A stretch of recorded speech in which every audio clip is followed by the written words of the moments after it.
All right, let's jump right in.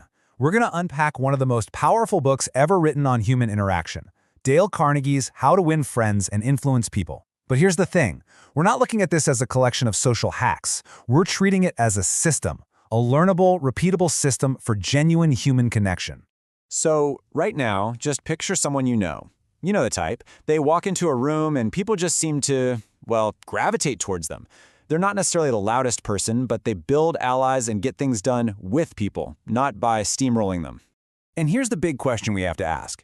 Were they just born that way? Is it some kind of magic? Almost definitely not.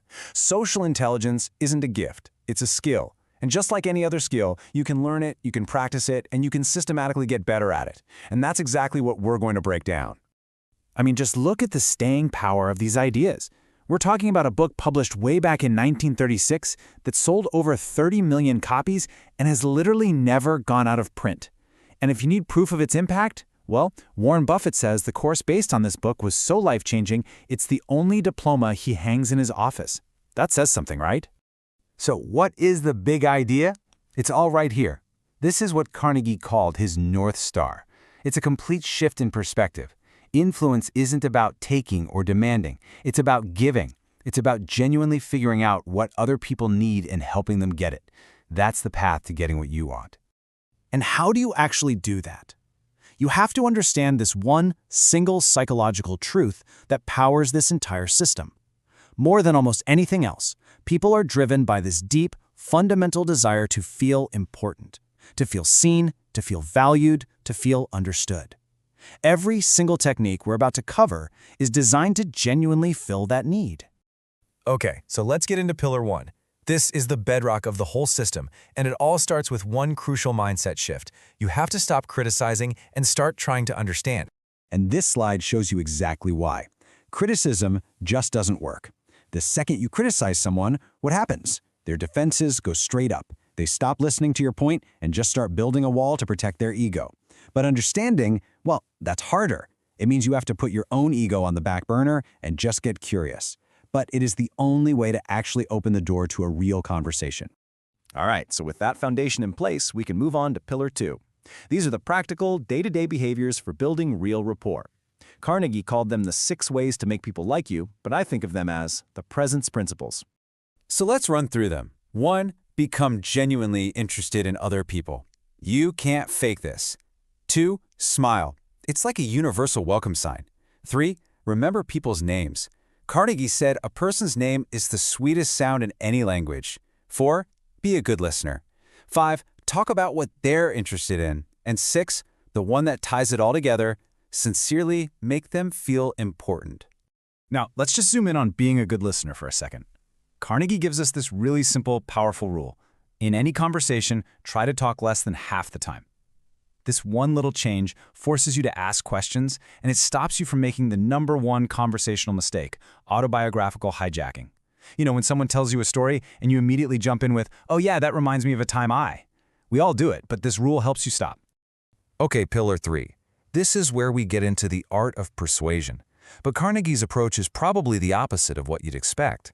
It's all about influencing people by putting the relationship first, way ahead of the need to be right.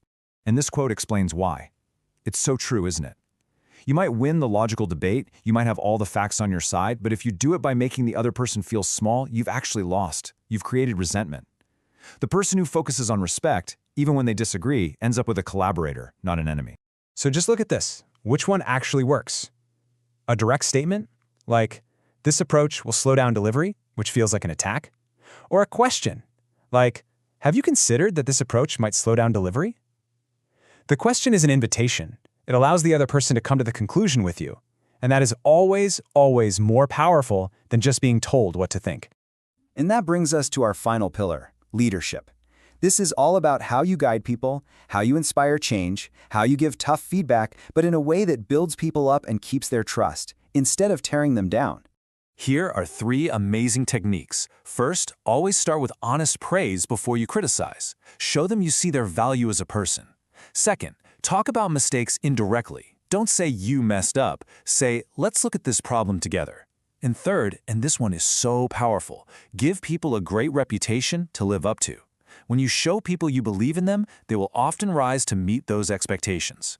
So we've covered the 4 pillars. We have the whole system. But hang on, because here is the one insight that most people who read this book completely miss. This is the golden nugget that changes this from a set of tips into a philosophy for life. See, Carnegie was never teaching manipulation. He was teaching transformation. And there's a huge difference. Manipulation is just a performance. It's a mask you put on while you stay the same person underneath. But transformation? That's what happens when you practice these principles for real, being genuinely interested, truly listening, until they actually become a part of who you are. They literally rewire how you see the world. And really, this is the ultimate point. When you practice genuine curiosity about other people, you can't help but become less self-absorbed, more patient, more effective. And here's the beautiful paradox. It actually makes you a way more interesting person. This isn't about learning tricks. It's about becoming someone people genuinely want to connect with. So let's make this real. Here are 3 things you can go do, like today. Number 1, in your very next conversation, make it your goal to be more interested than interesting. Number 2, before you try to persuade anyone of anything, first try to state their point of view back to them so they feel understood. And 3, find one person today and give them a specific, sincere compliment. You know, these principles have been around forever. They're not secrets. They almost feel like common sense. But the reason they are still so incredibly powerful is that almost nobody actually does them consistently. Knowing this stuff is easy, but doing it day in and day out is hard. And it's right there, in that gap between knowing and doing, that's where all real influence is born.